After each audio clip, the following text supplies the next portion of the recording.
In 2023, a major consulting firm posted an entry-level analyst position, 3,000 applications. They hired 12 people.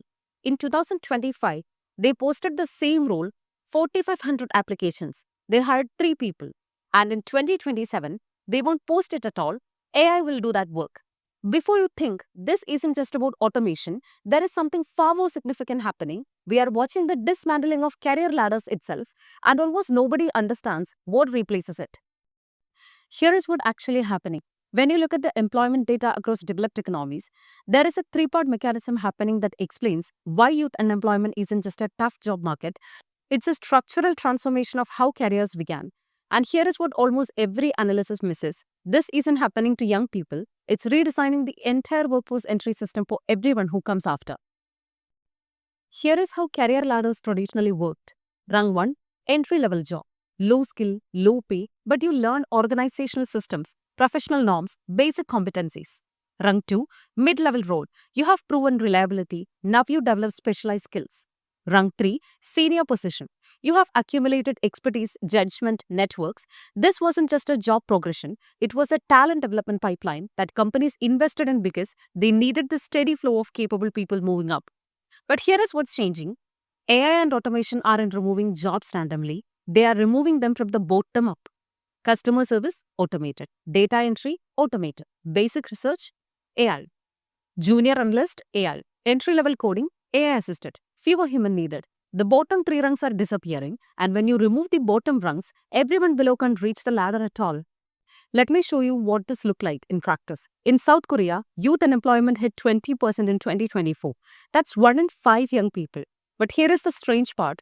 Companies were simultaneously complaining they couldn't find qualified mid-level workers. What happened? A generation of young people couldn't get entry-level jobs to build foundational experience. 5 years later, when companies needed managers, project leads, specialists, the pipeline was empty. The workers existed, but they had been locked out during the critical skill-building years. The result? Companies imported mid-level talents from other countries. Young people took gig work, informal jobs, anything available, and the scarring effect set in. Research shows that starting your career in low quality or unstable work reduces your earning potential by 10 to 15% for the next decade. But multiply that by millions of young people, and it's not just an individual problem, it becomes a macroeconomic problem. This isn't unique to South Korea. The same pattern is appearing everywhere. Spain, 28% youth unemployment. Companies struggle to find skilled workers. Italy, youth not in employment, education or training hits record levels. Same mid-level shortage. United States, entry-level hiring dropped 23% from 2019 to 2024, mid-level positions up to 15%. The ladder removal pattern is consistent. Phase 1, automation removes entry-level roles. Phase 2, young people can't access skill-building opportunities. Phase 3, mid-level talent shortages emerges. Phase 4, companies either pay premium wages to poach experienced workers or they offshore the work entirely. And here is a kicker. When countries lose the ability to develop their own workforce, they lose long-term competitive advantage. You can't build a knowledge economy if your young people never get knowledge work experience. So why does this keep happening? Why aren't companies and governments stopping this? 3 reasons. Reason 1, individual optimization, system failure.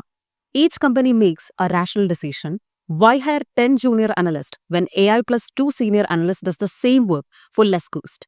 Individually rational, collectively disastrous. Because when all companies makes that choice, where do the 2 senior analysts come from in 10 years? You can't senior analyst without first having junior analyst. The system eats its own future. Reason 2, the cost is invisible at first. Youth unemployment doesn't show up in quarterly earnings reports. The scarring effect on productivity takes 5 to 10 years to manifest. The mid-level shortages arise later. Politicians and executives operate on shorter timelines. So the incentive is to cut costs now, deal with consequences later. Reason 3, nobody owns the problem. Companies say, not our job to train society's workforce. Governments say, education system should prepare them. Universities say, employers should provide on-the-job training. Meanwhile, the ladder keeps disappearing and a generation gets left behind. And here is what the economic data shows. Every 1% increase in youth unemployment costs a developed economy roughly 20 to 30 billion in lost productivity, reduced tax revenue, and increased social spending over a decade. At current youth unemployment levels globally, we are looking at $3+ trillion in economic value vanishing. That's not happening to other people. That's your pension system, your tax burden, your country's ability to compete.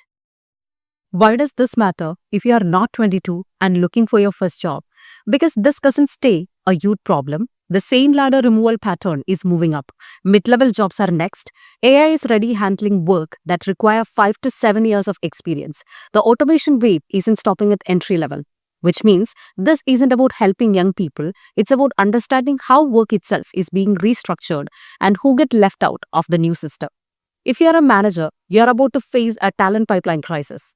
If you are a policymaker, you are looking at fiscal time bomb. If you are a young worker, you need to understand the game has changed. Once you see the ladder removal pattern, you start seeing it everywhere and you can start asking better questions. Now some will say, but new technologies always create new jobs. We worried about this with every industrial revolution, and that's partially true. Historically, technology displaced jobs but created different ones. But here is what's different this time. The speed of displacement is faster than the speed of job creation. And the new job is being created often require the very experience that entry-level work used to provide.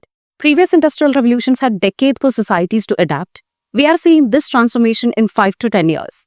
The adjustment mechanisms, education systems, training programs, career pathways can't keep pace. That's not pessimism, that's the timeline math. Remember, we are not watching youth unemployment. We are watching the dismantling of career ladders themselves. And when entry-level experience becomes a luxury only some can access, we don't just create inequality. We create an economy that can develop its own talent. Next time you hear about youth unemployment statistics, ask, where are these people supposed to gain experience? What ladder exists for them now? Because the ladder isn't coming back on its own. Either we build new pathways into skilled work or we accept an economy that leaves entire generations behind and shrink because of it.